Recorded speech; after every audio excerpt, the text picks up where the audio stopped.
Cool. Awesome. Cool. Well, I was looking. Actually, when you pinged me, which is fine. We're whatever. I was actually going through research right now before we talked. I was like, we've had her on the show before. I was like, well, how far along was it? It was like, it's episode 8. And I was just like, wow. And we're up to episode 81 right now. So it's Right. So it's been a while, but it's great because I like it when people come back, and because it usually means that they're doing some more stuff. And I think in your case, you've been doing a lot of stuff since we last talked. Yeah, I do a lot of stuff. So, and I think you've written more books than I have, so which is pretty awesome. Your latest book was for taking over for Jeremy Keith's update. Yes. Yeah. For what book was that? Like, what's the official title for it? That's a good question. I think it is still HTML5 for web designers. Okay, cool. And how's the process for that one? That kind of worked okay, because I think Jeremy and I have very similar sort of outlooks on things. So yeah, it kind of was okay. It was difficult to know where to sort of make my voice rather than Jeremy's voice, and there's these sort of points where it was very opinionated, and then it's kind of, even if I agreed, it seemed weird. Oh yeah. So it's kind of more of a writing challenge than anything, just trying to make the two sound okay, and the editors over at Book Apart as well sort of streamlined that a bit and picked up on where it was a bit awkward and what have you.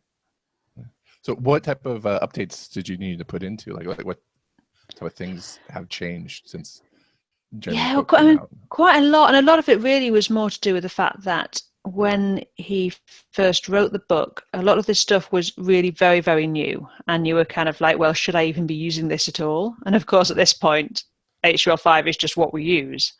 Right. And all of those things that, I mean, there's a whole section about HTML5 video about how marvelous it would be when we could use it. And just things like that, which needed just update to say yes, and we can use it, and here's how, and here's all the issues around it. So it was that kind of stuff, really. Just sort of bring it up to date. But an awful lot of it stood the test of time, I think, in terms of the approach. And obviously, Jeremy and myself are very keen on a sort of progressively enhanced approach to things. So, an awful lot of the advice there still stood, which I think it does when you work in that way. Okay. Cool. Yeah, it just seems like you just need to say, like, oh, well, this is it works, and updating the code and all this. So it seems like a simple update, but yeah. But yeah, cool. And then also, when we had you on the show, sorry, my brain just farted right there. Sorry, but so the new book is out. So you have a new book, and then you Perch. How's Perch? We at E4H, we worked with you guys to do the Perch Summit, and so how is Perch since? I think we talked like 2 years ago, if not more. Yeah, I'm not sure whether we'd even got launched Runway by then. So we've got Runway as well, which is a sort of bigger version, kind of Perch reimagined for developers essentially. So it's a bit more of a developer-y version of Perch. For people who don't know Perch, it's designed as a sort of small, simple CMS, mainly for web designers to drop into their projects. So Runway is a bit more complex and for bigger content-driven sites. And we've also just launched Perch Shop, which is a full e-commerce add-on for Perch and Runway. Which has really almost as much code in it as the main product and is a free add-on for those products. Oh. So, yes. Wow. So as a developer, what does Runway give me that regular Perch doesn't give me? Right. So regular Perch is pretty much if you've built a website and the client says sort of at the last minute, oh, I'd like to be able to edit this website. You're going to be able to take your HTML pages and sort of drop a CMS into them. I mean, and a lot of people build sites from the ground up using Perch, but it's very much, here's some web pages, I want to make them editable. So you can add new pages, but it's relatively simple. Whereas Runway is a bit more of a typical CMS approach where it kind of takes over your whole site. Okay. And has routing built in. But we also have things like collections of structured content. So instead of being page-based, you can just create a whole bunch of content and then reuse it around your site, which I think is more of a bigger site thing, really. Okay. And then what type of features are in Perch Shop? So Perch Shop does all your standard sort of e-commerce type stuff. I mean, it has the same structured content template-based approach that Perch does. So you can describe your products, whatever they might be, in any kind of way. You don't have any constraints. It doesn't sort of make you use a theme and just sort of try and tweak it a bit for your shop. It's totally up to you. And sell things like downloadable stuff or let people subscribe to content, as well as e-commerce, general sort of shipping stuff. And we have things like shipping bans and location-based tax and all the kinds of things that you get into when you when you say I want to build a shop. It's incredibly complicated. Yeah. So how long was that under development? About 8 months development. 8 months. We started off thinking we were going to use an API-based service to do a lot of the kind of heavy lifting, and as we went down that line, it turned out that our customers really weren't that keen on having this other service, and they wanted something that was just Perch-like. And there was also this situation where if there was any problems with the third party, we couldn't help. It was just like, well, it's them, and there's nothing we can do about that, and we hate that. We want to be able to help people. If people come into support and say, I'm having this problem, because we're not reliant on anybody else, we can always say, okay, let's look at that and let's see if we can fix it. Right. Whereas we couldn't when we were relying on someone else. So we ended up building the full thing, which is what we had never intended to do. But it's something we knew about. We'd done a lot of e-commerce in the past for clients. But there's a huge difference in building something that will work for any type of shop than building something specific for one client. It's been fun. So, because I guess you're beholden to your brand in some ways, because they're like, we want a shopping solution that's as easy or as fun or as Perches, and so you have to like, oh, okay, well, I guess we have to build it, Yeah, exactly. I mean, we tried sort of piggybacking on other things, using sort of hosted cart services, and just to give people some way of doing this stuff. And they always felt like sort of second-class solutions, and so it was becoming more and more people are wanting to sell stuff, whether it's just selling some ebooks or whether it's rolling out a full e-commerce store. And so I think we've got a great solution. There's always more you can do with this stuff, and we've got this sort of roadmap online which people are giving us suggestions, and we're letting people vote up what they'd like to see us do next. So that's kind of good fun. So I remember I think it was you, make sure, let me know if it's right, complaining about VAT tax and trying to get that set up, because they as an American, can you explain what VAT tax is and what the headaches are involved in that? Right, so this specifically was the change to how the EU, the European Union, deal with VAT. Essentially, VAT is a sales tax, so you have to, if you sell stuff, you have to register for VAT over when you're selling over a certain limit, and so you have to charge this. It's 20% in the UK, but everywhere in Europe has their own amount that they charge. So, like in Germany, it's 19%. Now, it used to be that you always charged VAT based on where you were. So, if I sold something to anyone in Europe, and they weren't a registered business with their own VAT ID, because at that point you don't have to charge them VAT, but I would always charge UK VAT, so I would always know VAT was 20%. Now I need to charge it at their rate. So if I sell a copy of Perch to someone in Germany, I have to charge them 19% VAT. And not only that, I have to log the proof that they are in Germany, which of course as a digital purchase is really, really hard. I have to have two types of proof to show that that's why I've charged them 19% VAT. So okay, go ahead. Sorry to interrupt. And then I have to pay the VAT that I have collected from the German to the German tax authorities, and that has to happen all over Europe. And so yes, it's know, oh man, all right, that's amazing. So what are your two pieces of proof? Like if I'm in Germany and I buy something like digitally from your store, like what's the two pieces of proof? Well, so business address is normally okay. Of course, people can lie. What we do is we collect as much as possible. So we collect their address in their account, which is why you'll find European companies tend to ask you for your address when you buy from them. Mm-hmm. It's because we need to know it. Yeah.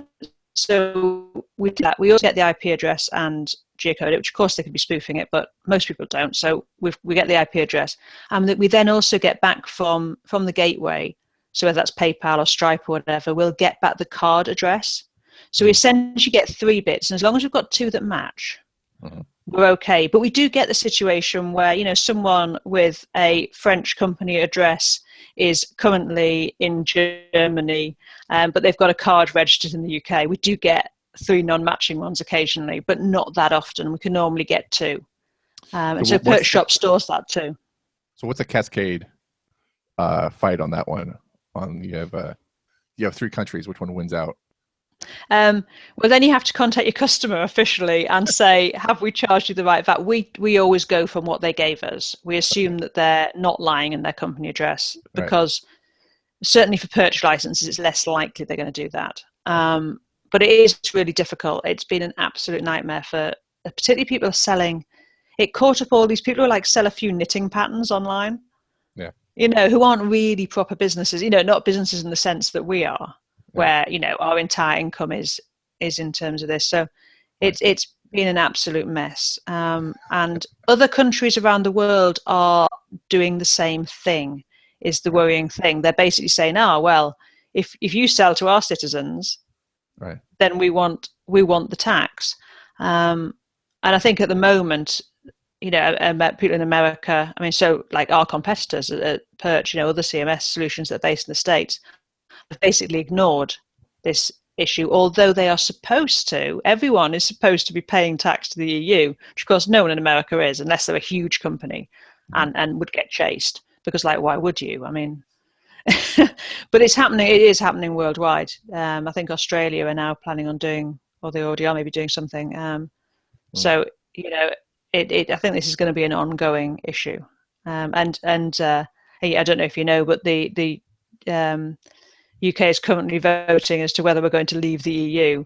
And it wouldn't make any difference if we did, because we'd still be liable for this, and they'd already know about people like us. So yeah, there's it's craziness. Yeah. I mean, like, and what would happen if we didn't have the technology to track all that, right? Like, just to track all that record keeping, right? Like, how would small businesses keep up with that?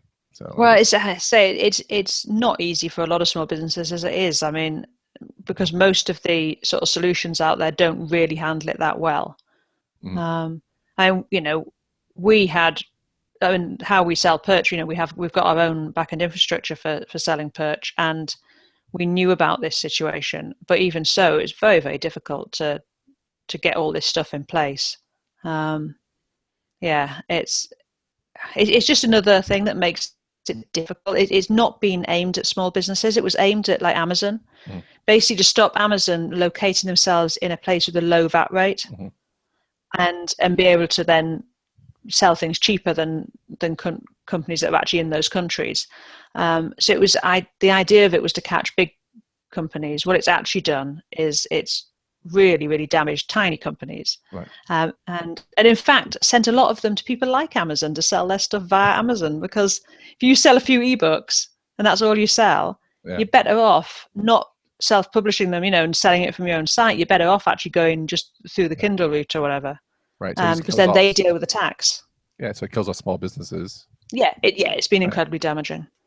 So it's I mean, politicians, right?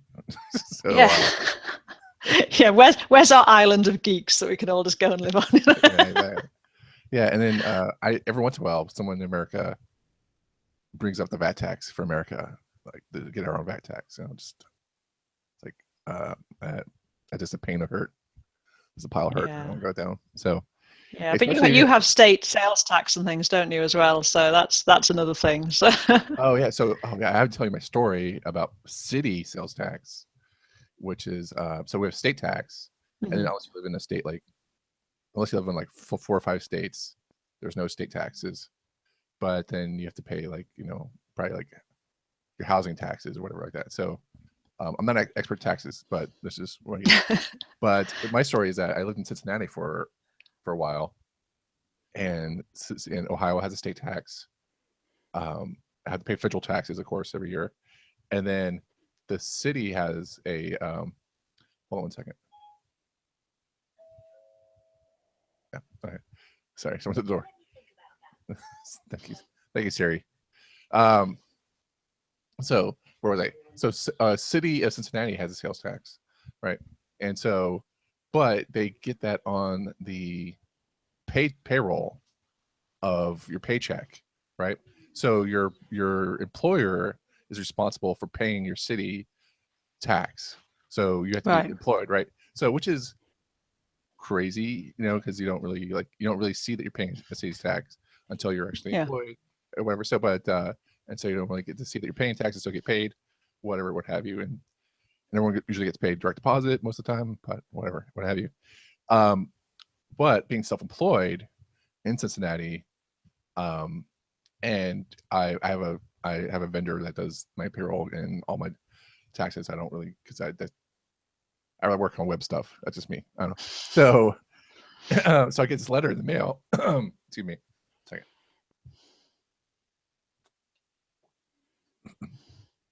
So I get a letter in the mail saying, "Hey, welcome to Cincinnati. You've been here for a while. I just want to let you know that the federal year happened, and so it's time to pay your taxes. But hey, did you know that you live in Cincinnati and we have city taxes?" Like it's a great letter to get in your mailbox, right? It's like, hey, by the way, and so not many people realize that. So what you need to do is send us money. Basically what this is. And by the way, we realized you're not in our system as of last year. You're just like you're this new person who just showed up, not like, hey, congratulations, happy, congratulations for being alive. I know nothing like, or welcome, like, just like, so what you need to do is send us taxes from last year. And so can you call up? Can you call us up and or no, just not call us up. Just send us your tax information and write us a check. Or if you feel like this is an error, let us know, right? And I was just like, okay, so this is form. This is like, okay, so what do I need to do? And it's like, okay, so what you need to do is tell us if you paid your taxes last year, send them in. If not, okay, it's like, okay, fine. But I lived in a place that didn't have taxes that I needed to send off. So it's like, okay, so if you lived in a place that didn't need to send in taxes, what you need to do then is send us proof that you didn't live here. So basically, they said, like, can you actively prove a negative? Yes, yeah. So just like, it's like, so that's where we come to, like, okay, so and so I called them up. I was like, hey guys, and I got this nice old lady, just like, I just picture in my brain, like, white hair lady, just working for, just nice part, maybe job that she gets, 8 to 5, whatever. And she's just like, and I'm here just like, hey, like, how do you prove a negative to the government? And so I was like, well, it says here, and I gave the form number. I said, like, this is the form number I'm looking at. This is what I'm looking at. How do I was like, well, do you have your utility bill from last year? Like, why would I keep my utility bill from last year in a state I don't live in anymore? It's like, okay. Do you have your driver's license? Well, I moved states, and you can't have 2 states driver's license at the same time. You have to, so, and then I was like, okay, well, do you have a voter ID? Like, again, it's a federal crime to be registered in 2 states. So I really don't have my voter card from the previous place I lived in. And then at the end of this list was like, comma, etc. It's like, well, what can I help you with? Yeah, what's comma, etc.? because I want to know what other pieces of information that I can use to prove. And so I was just being, it's really, well, I want to pay the taxes if I need to, but I just, but anyway, it's that's it. Yeah, that is always it. It's like, I don't have any problem with paying taxes. I just want to know what I'm supposed to pay, and that I'm not going to get in trouble for not paying something that I didn't know about.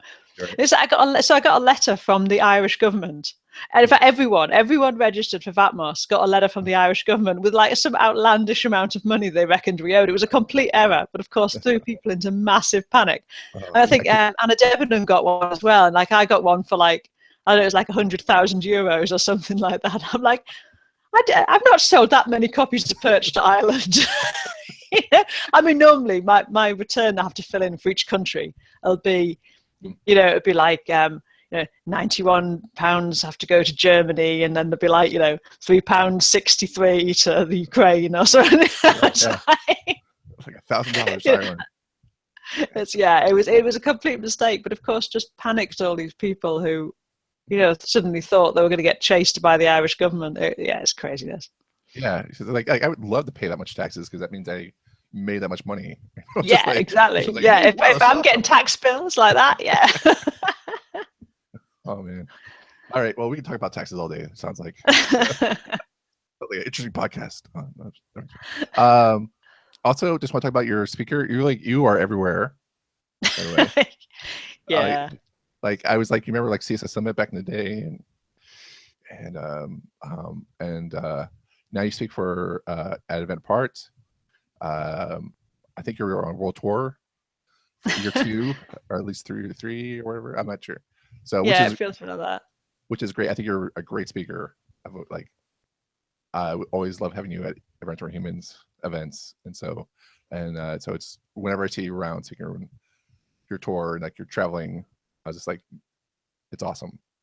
So it's awesome. So so everyone listening, definitely catch Rachel wherever you can. So it's awesome. So but how is the life of a speaker like that? Because I just for people who are also speaking, or like people who don't know, just like how much traveling do you do a year? Right. I think it was around 30 events last year. Wow. And they do tend to be clustered. So you end up with, as you get this sort of, at the moment, we're coming to the end of the kind of spring conference season, and then you get into the summer, and so fewer places in the Northern Hemisphere have conferences because everywhere's expensive. It's expensive to fly people around. And then you tend to get another batch in the autumn. And this summer, I'm actually going to Australia to do Web Directions Code. So I'm actually doing a summer one, which I'm really looking forward to. That'll be a great event. But then there's a little set in the autumn. So I tend to link these things up. So earlier in the year, I sort of arrived in Canada. I went to Montreal for Confu. And then I went down and did Fluent in San Francisco. And then I went to Nashville. And then I flew back to the UK from there.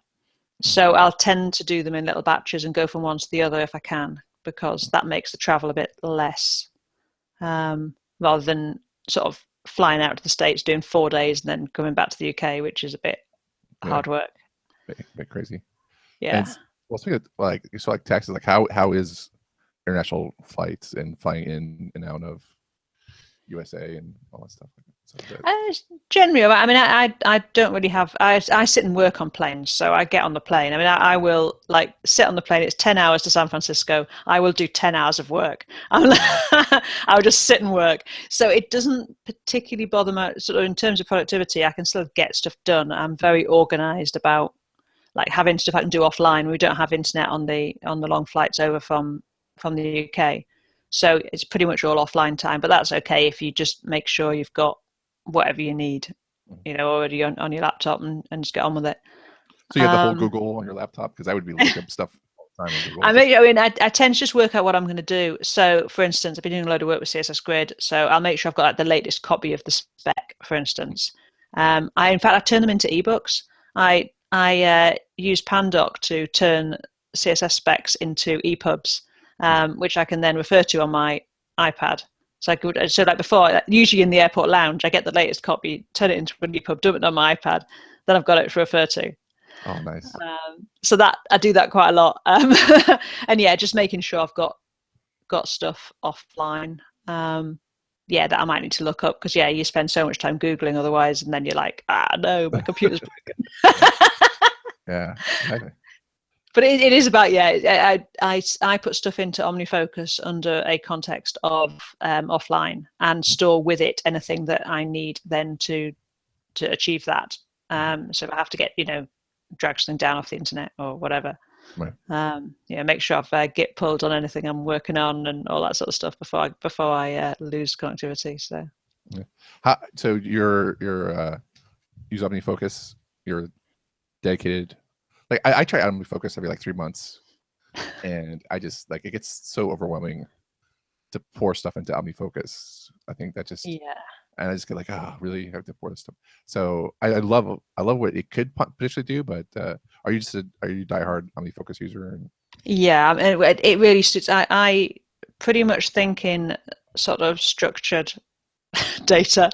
So OmniFocus works for me because I can categorize and nest things and put things into folders and I have all sorts of strange things when people see what I've got set up. Like my email client all mirrors my OmniFocus folder structure as well, which means that I can never change email clients because it's a nightmare. Like other people search, I never use search on anything. I just don't search my computer because I know where everything is. Oh man. It's like, I'll like have all this sort of strange structure of stuff and things move in and out of different folders, and OmniFocus lets you do that. It lets you create a system, with much more than anything else does. Other things kind of impose their way of doing stuff. Mm-hmm. So OmniFocus was the first thing that let me get away from having this stuff on bits of paper, because I could actually create the system that I wanted to use with it. No matter how crazy it looks to the rest of the world, I know what I'm doing. Yeah, a piece of paper is so on point because I have so many pieces of paper on my desk right now with all my to-dos scattered all over the place. So oh man. Yeah. No, I really like it, but I think a lot of people prefer something that's a lot simpler. But I have so many different projects. I mean, I'll often have 60, 70 unique projects. I do the whole GTD thing of making every sort of thing that has multiple steps into a project.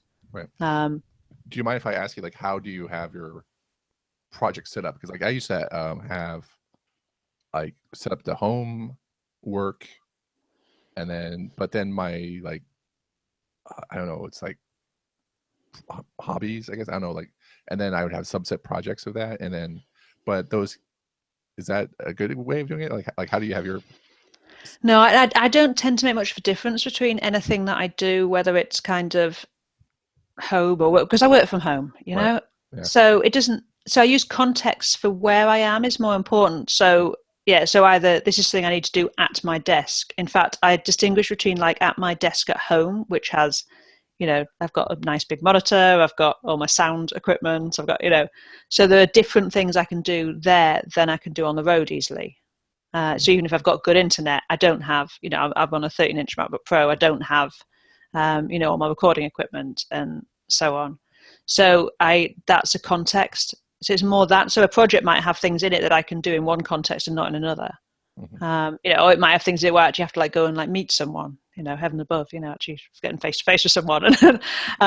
So it's more. So I tend to have a fairly flat structure in terms of what the projects are, and not really worry too much about whether it's essentially personal or essentially work or whatever it is, because it's all life, isn't it? Really. Yeah. Yeah, and then I think I'm just still stuck in 1980s 70s model of just like, hey, I work and then I have to go to work. But yeah, I love the whole idea of context, because I guess that context is I guess I should move that as a priority. I think I'll do that next time I my next 2 months. Yeah, and good context to have is like, a sort of a context, when you're tired, or like I think mine just says brain dead. It's when like you need to work. You sat in front of your desk, but you can't do anything useful because you're just so tired, you're jet lagged, or you're not that well. And I have a bunch of stuff which is like usually really boring things. So it'll be like going and reconciling a bunch of stuff in the accounts. It doesn't need a lot of thought. Mm-hmm. It's not. It just needs doing. So there's always stuff like that, and so I tend to. So rather than burning up days when I'm feeling really energetic and positive and with it, with all this mundane stuff, I keep that for the days when, I just don't feel so great. And also that stuff you tend to be able to pick at. You sort of sat in a cafe waiting for someone to turn up for a meeting, you can often pick at that sort of stuff and get bits knocked off. Oh, nice. Okay. So there's a brain dead option. Yeah. It's really useful because there's always that stuff and you can sort of put it there for. Okay, that's awesome. That's a great tip. Awesome. So I expect the OmniFocus book any minute now. I think only for OmniFocus with people with brains like mine, which is probably not. It's probably a very, very specific audience. I guess that's me, and I guess that's all right. But I want to write as many books as you have. It's great. But okay, cool. So make sure, because it's so awesome. You do a lot of stuff, so I want to make sure. So I want to circle back to taxes. No, just joking. So definitely want to talk about. You've been doing a lot of talks about the new CSS layouts, CSS Grid and CSS Flexbox, and so I have notes. But basically, I just want to talk to you about. I do have notes. Okay, there we are. Oh yeah, so CSS Grid and CSS Flexbox. Are there any types of new specs that are being worked on right now that deal with layout that we should be concerned about? I mean, those are the main two, and there's, alongside that, there's a spec called Box Alignment Level 3, which essentially takes the alignment stuff out of Flexbox, and then it can be used in other places. So Grid's actually one of those places that it's going to be used in. So, all the nice alignment stuff, being able to vertically align things, being able to space things out, all of that stuff is part of the box alignment module. So basically, we're going to take Flexbox and push it into Grid. Is that pretty much it? A lot of the stuff, yeah. I mean, there's actually in the Grid spec there is a note saying that if there are differences between Flexbox and this kind of behavior, that's probably a bug, because really, I think what people are going to find is if they've got a solid understanding of Flexbox, they'll find a lot of the Grid stuff relatively straightforward, very similar ways. Even things like the fraction unit stuff we have in Grid works very similarly to how like Flex Grow and Flex Basis behave in Flexbox. So I think having that understanding, and when I workshop this stuff, I teach Flexbox first. I can then directly refer on and say, okay, so you know how this works, and so in Grid it's the same. It's just that it's two-dimensional now. You're working in rows and columns at the same time. So there's obviously new stuff that deals with that, but there's a lot that's the same, and that's, but we've got this sort of modular system now of specifications, so we can say, well, this is how we're dealing with alignment, and this is how we're dealing with content distribution, and any specs that come along should be working in the same way rather than everything having its own special way of doing things. All right. Okay. All right. I guess we should back up just 1 second then, as this to say, what is the difference between Grids and Flexbox? Like, what would you say? Well, essentially, it's whether you're working in one dimension or two. So Flexbox works in one dimension. You're either laying things out in a row or you're laying them out in a column. And the sort of obvious example of that is, if you lay things out in Flexbox and you've got, sort of like 3 things, and then it wraps, and then you've got 2 things on the next line, and they kind of split the content, and you can't line them up underneath the other ones. That's because you're essentially working in a line at a time. So the content distribution happens over that line. Whereas with Grid, you're creating a 2-dimensional grid, and then you're putting content into it. And so you've got control of both rows and columns at the same time. So the horizontal and the vertical. Yeah. Okay. And it's kind of another way to think of it is Flexbox is very good if you want to let the content kind of control the sort of spacing. So you're saying, I've got a bunch of navigation items, and they're all different lengths, but I just want the space between them to be the same. Mm-hmm. For that to be evenly spread out. Now, Flexbox is great at that because you can kind of work from the content out. Whereas with Grid, you're sort of saying, this is my grid. And the content, if you just flow it into the grid, it's just going to go sell, and then and you've got a sort of control over the major grid, but not so much over the individual bits of content unless you start manipulating them and saying, oh, you need to span 2 or whatever. So yes, there's kind of a couple of different reasons why you'd use one or the other. I think in reality, as once we get our hands on both as a sort of system, we're going to be finding, as we go along, which is best for different jobs. And I guess I guess I'm kind of floored because like Flexbox was, where I remember Tab, back in the, when he was talking about Flexbox, he would just say like, you definitely just do want to use it just for menus, like photo galleries and stuff like that. And then, but I think Flexbox is out of the gate is supported by more browsers right now, right? Oh yeah, well that's it. We don't have grid support out from behind a flag yet, and it's a shame the two couldn't have come along together. I think the thing is that when grid lands, it's going to land pretty much cross-browser because everyone's implementing, and they're all, and you can try out all the examples I've got for grid. You can try them out in different browsers, and they'll, once you've enabled the flag, they'll work. So I think unlike Flexbox sort of came out in bits and it changed, and it was all really hard work because then you've got several versions of Flexbox and which one am I working with, and oh, that's horrible. That isn't going to happen with grid because all the changes have happened behind the browser flags. I mean, it's changed massively. And if you just go back through like my old blog posts, you'll find all the different syntax and all the different ideas and where things were added. But that's all happened sort of away from people using it in production. So, I mean, it really goes down to the developing with vendor prefixes or developing behind browser flags. You see the difference of those two approaches with the stories of Flexbox and Grid.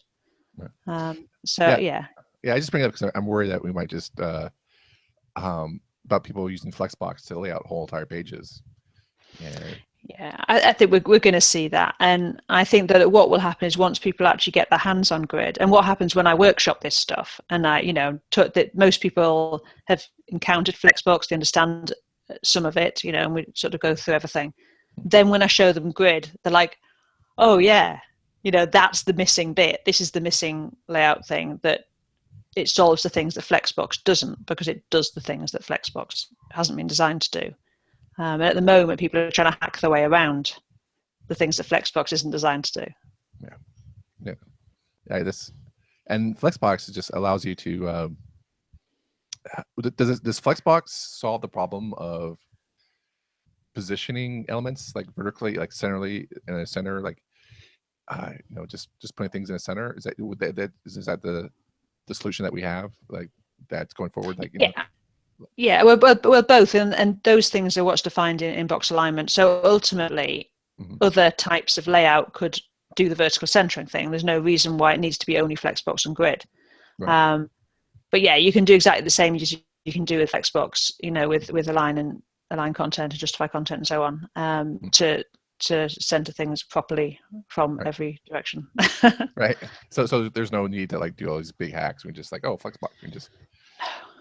No, it really does make such a difference when I prototype using Grid quite a lot, and then I just rebuild it because it's just so nice to be able to easily like move things around, see how they're going to work responsively.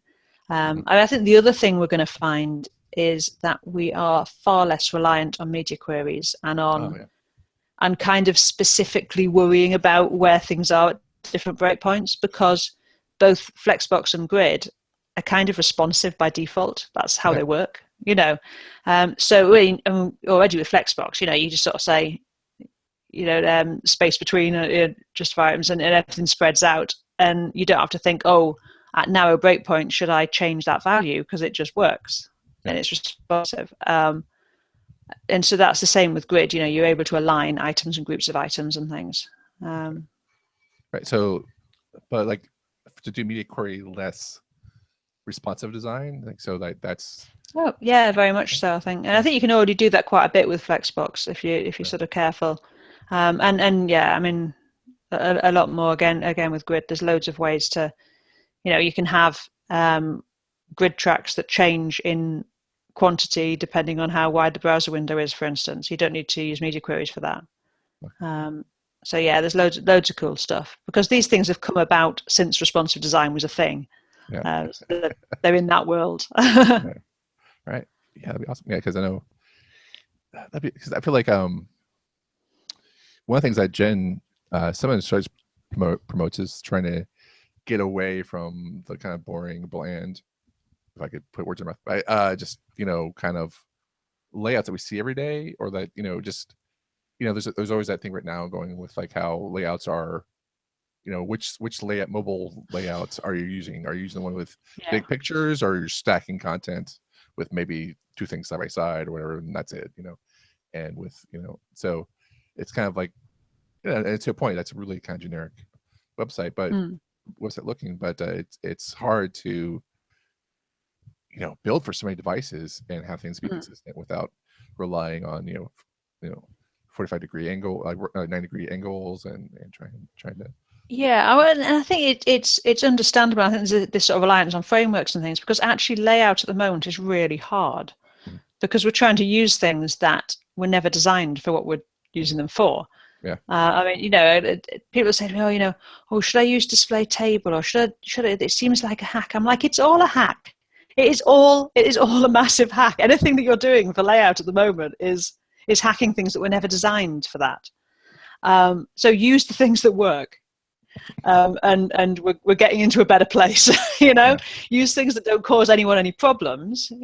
Don't create an inaccessible mess, but do what works, and then overwrite it as we're going forward with Flexbox and with Grid, and use the cool stuff. And I think give it a couple of years, we're going to be able to start having say very simple layouts, which we then enhance with Flexbox and Grid. Right. So I think things are getting better, and browsers update so quickly now. We're in a much better situation than we were. Right. Well, that's the one thing. As an author, I want to ask you, like, how do you handle, like, because back in the early days, we would just say like, hey, Netscape 4 supports XYZ. Do you just even bother like saying which browser supports what? Or no, because I think as well, I think that's kind of an outdated way of looking at things anyway. I don't think, in a sort of a world of evergreen browsers, you can't be assuming that this will have or that will have support for anything. It's best to assume that there are going to be things that don't, there are going to be things that do. Test for it. I mean, we've got @supports. A lot of browsers now support that, so you can do essentially like modernizer type stuff directly in your CSS. And certainly for things like Grid, there's not going to be a browser that supports Grid and doesn't support supports. So you can use that to test. And if you've got Grid, well, then you can do Grid things. And if you haven't, well, then whatever you've used before, that'll come into play. And I think that's how you need to think about building. We've very, very much past this I'm targeting X browser. And I think the quicker people can really get away from thinking like that and just think about making the best experiences for whatever device someone's got in front of them. And that's, that's the way to go. Right. Okay. Cool. Awesome. And so when do you, I think you may have mentioned that, like, when do you think CSS Grids going to be stable?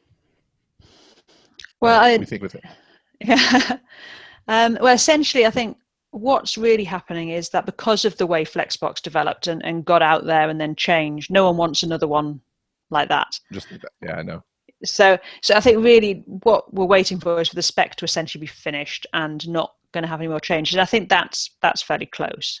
And then browser vendors are going to feel confident to ship their implementations, which, if people haven't looked, if you enable the experimental web platform features flags or download, like the Safari technology preview or whatever, it's all there. You can play with it. You can do all sorts of stuff. So I think it won't be too long once it's sort of declared pretty much, there, and they can feel confident. So is feature flag the replacement for vendor prefixes? Yes, essentially. Yeah. Okay. So just and feature flag is just you go into your browser and you just turn on the feature. Is that mm-hmm. Yeah, I mean, generally, like in Chrome, for instance, there's experimental web platform features, and you just turn on all the new stuff. Mm-hmm. And that'll be in regular Chrome. If you want the really, really new stuff, if you download Canary, you get the really new stuff. Okay. So things get into Canary first, and then if they don't like explode in a shower of sparks, they'll end up in in Chrome. But yeah, so there's a load of stuff then that gets in there that you can have a look at, and I mean that's the thing I keep telling people to do, because only by looking at that stuff while it's in development, Mhm. that's when you get the chance to feedback. And the CSS working group have moved their issue tracking and their discussion of issues to GitHub now. Right. So anyone can go along to GitHub if they're interested in a spec like Grid, and raise issues against it and say, hey, have you thought about this, or this is happening? And most of the browsers now, they've got bug trackers that you can go along and you can actually log a bug against the browser and its implementation of something. Whether that's something brand new or something that's been around for a while.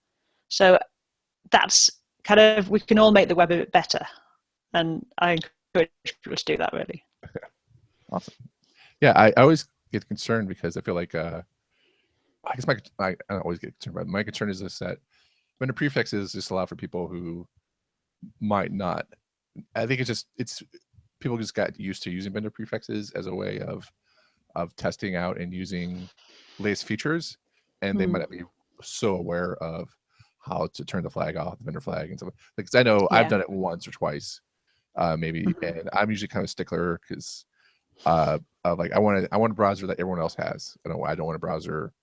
I'm okay to use extensions and stuff like that, but I want to surf the web that people have that are using right now, just so I know what they're using. And so, which I probably should not. I probably should just have, like, I should probably just have the latest canary and just ride that high of have my browser explode with fireworks. Yeah. I think that is the problem with the what happened with the vendor prefixes is that they were supposed to be there for us just to try stuff out, but like they were there and it worked, and so and things stayed prefixed for too long, and so people started saying, well, hang on, these rounded corners work absolutely fine, and so I'm going to use the vendor prefixes, and put them into production code. And the problem with that then is when anything changes, it's breaking production code. And people are then upset because, Chrome has broken my site because they've changed how Flexbox works or whatever. And it's like, well, these things are still in development. They're not finished yet. So this is the thing with putting things behind a flag. But then you have this problem where people then don't try them out. Grid has been available in Chrome and in Opera, in Blink for about, over 3 years, I think now. I've got examples that go about years. But I was the only person talking about it for a very, very long time. It's only sort of recently that other people have started going, oh yeah, this is quite cool, and there's which is great because then we get more people looking at it. But for a long time there was really nothing. I've had Google alerts on people talking about Grid for as long as because that's what I do. If I'm interested in something, I'll set up Google alerts and see what people are saying and new articles and things. And there was nothing. It was I'm like, this is so exciting, and no one is talking about it. So you were the canary in the coal mine then. So like, like I don't know, someone crazy banging their head against a wall, but that's kind of my place. Awesome. And I will say, like, you have an ebook about Grid's layouts, right? Is that yes? Yeah. Okay. You have an ebook about it. And then you also have a course? Yes, well, generally about layout. I've always been fascinated by layout generally. And it goes right, but I when I was sort of early days of the Web Standards Project, the reason I became part of the Web Standards Project was to be part of the Dreamweaver task force. So I was interested in, I still am really, in how you visually represent this stuff and how you let people build for the web without writing code and without writing CSS, and that was all interested me in Dreamweaver. I mean, as strangely as the code would end up, it was just sort of interesting how you do that. And I think actually Grid gives us a lot of possibilities in that area as well. So, awesome. Yeah, definitely. So definitely check out the books and e-course if you are interested in learning more, because Rachel is a great speaker. She's a great writer. So, but yeah, I think, is there anything else we should talk about, like, that you're awesome at? Because I feel like I'm not awesome at getting enough sleep. That's something I'm not awesome at. Well, you also run a lot too, which is great, because I do not run at all, and I feel like I always see your photos of you running, and I think that's inspiration for me to not be at my desk so as much as possible. Well, that's what I do because I travel. I go to these places for 2 or 3 days sometimes, and I would only ever see the airport, the hotel room, the conference center, except that I get up at 5 a.m. and I go for these runs and I take photos. So I run around all the tourist attractions and take photos. So I get to see something of where I've been. Okay. Well, I was just curious, like if you're okay, just how did you get started running? It was actually the Couch to 5K was the original thing. Because I did dance. I'm an ex-dancer, and so really at school I didn't do any sport or anything. And I was pretty convinced I couldn't run, and so I was well into my 30s before I started running. And I've now done a marathon, and I run half marathons fairly regularly. And yeah, it's a nice thing to do if you haven't got a lot of time, because you can stick your shoes on, you can go out for half an hour or so, and then be back, in the shower and at your desk. You can be out for just an hour. Yeah. Whereas if you go into the gym or something, it's a bit more of a hassle. A lot of people are going to have to drive to the gym, and and it's expensive. So running's great because you can do running everywhere. You don't have to go in the hotel gym, which has been put together by someone who saw a picture of a gym once. Had a conversation about gym. Yeah. Oh my word, hotel gyms. Yeah, it's like, yeah. And you get to see places. So. Cool. Yeah, and Josh Clark is the one who started the Couch to 5K. Yeah. Well, that's so cool. Yeah, we were at Event Park Boston, and Josh Clark was there, and Drew runs as well, and Drew had come to Event Park with me. So Drew had a photo of Josh, and it's like, Josh was the Couch to 5K, because so many people we know who aren't related to the web, that's how they got started running. Yeah. I think it's awesome. I'll be focused. I have failed Couch 5K so many times, so so I want to try it again. So, but yeah, cool, awesome. And then, your inspiration. Thank you so much for being on the show today. Well, it's been fun. Cool, awesome. And so where can people find you on the internet? Well, I'm on Twitter at Rachel Andrew, and I'm Rachel Andrew most places. So my personal site is rachelandrew.co.uk, and you can find links from there really to everything that I'm currently up to. Okay, cool. Well, thank you so much for being on the show. Good speaking to you. Okay.